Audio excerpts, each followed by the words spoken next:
Всем привет! Если вы меня сейчас слышите, это значит только одно, что вы со мной на правильном канале, где прямо сейчас вы узнаете несколько хороших и полезных советов для вас и для вашего здоровья. Это канал Остроумно.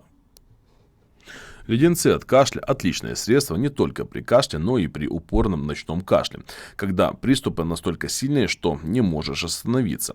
К сожалению, аптечные леденцы не справляются с этой задачей, поэтому на помощь приходят самодельные леденцы на основе сахарного сиропа. Травяные леденцы от кашля. Итак, вам понадобится 1 стакан воды, 2 стакана сахара, 2 столовые ложки меда, четверть стакана сушеных трав, шалфей, кора дикой вишни, бузина. Можно купить готовый сбор от кашля в аптеке грудной и добавить смесь этих трав.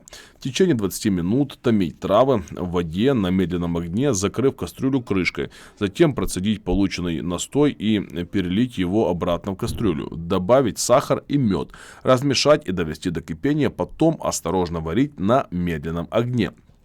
При нагревании смесь будет становиться все более вязкой, поэтому нужно ее постоянно перемешивать. Лучше всего деревянной ложкой или лопаткой. Когда смесь станет совсем вязкой и начнет образовываться нитки, то нужно сделать следующее. Капните немного сиропа в чашку с холодной водой и надкусите застывшую каплю. Если она клейкая и прилипает к зубам, то нужно варить сироп еще немного. Если кастрюлю можно разгрызть, то сироп уже, если каплю можно разгрызть, то сироп уже готов.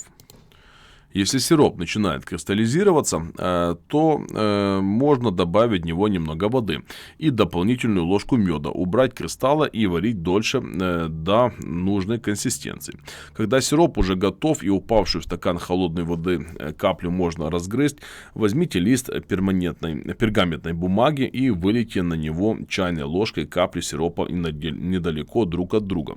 Но оставьте место, чтобы они растеклись. Охладите и затем снимите леденцы с листа пергамента.